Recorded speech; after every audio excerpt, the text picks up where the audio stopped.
ओम अग्नये स्वाहा। दोस्तों, आप सभी ने हवन में आहुति डालते समय स्वाहा तो जरूर ही बोला होगा, पर क्या आप जानते हैं कि हवन करते समय स्वाहा क्यों बोला जाता है? स्वाहा कौन है और वह किनकी पत्नी है? नमस्कार दोस्तों, द स्टोरी पंडित चैनल पर आपका स्वागत है। तो आइए आज जानते हैं स्वाहा के बारे में। दोस्तों, सृष्टि के प्रारंभ की बात है। सभी देवतागण के सामने भोजन की कमी होने पर वे भोजन की व्यवस्था के लिए ब्रह्मलोक में ब्रह्मा जी के पास गए और वहां जाकर उन लोगों ने अपने आहार के लिए ब्रह्मा जी से प्रार्थना की।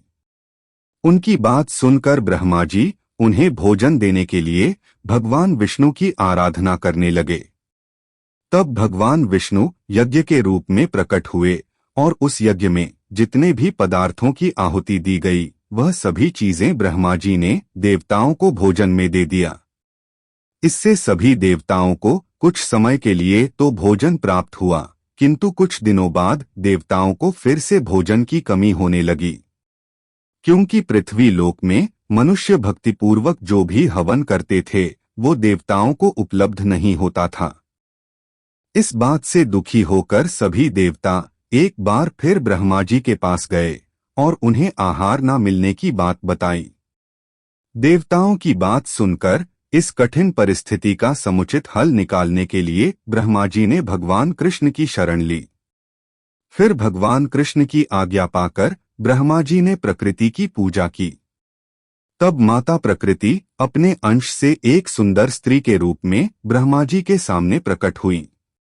वह देवी अत्यधिक सुंदर और श्याम कांति वाली थीं। फिर भगवती प्रकृति ने ब्रह्मा जी से कहा कि हे ब्रह्मदेव, आप मुझसे वर मांगो। तब ब्रह्मा जी बोले कि हे देवी, आपकी शक्ति से ही अग्नि में लपटें उठती हैं, किंतु अग्निदेव आपके तेज के बिना यज्ञ में दी गई आहुतियों को भस्म करने में असमर्थ हैं, जिससे देवताओं को आहार मिलने में कठिनाई हो रही है।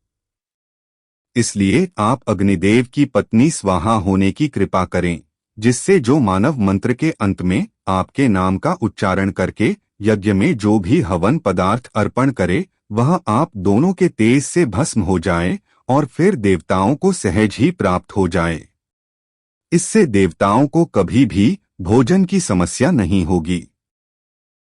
तत्पश्चात ब्रह्मा जी की इच्छा से अग्निदेव और स्वाहा का विवाह हुआ और इन दोनों के तेज से मनुष्यों द्वारा यज्ञ में स्वाहा का उच्चारण करके अग्नि में दी हुई आहुति पूर्ण रूप से भस्म होने लगी और इससे देवताओं को निरंतर आहार मिलने लगा।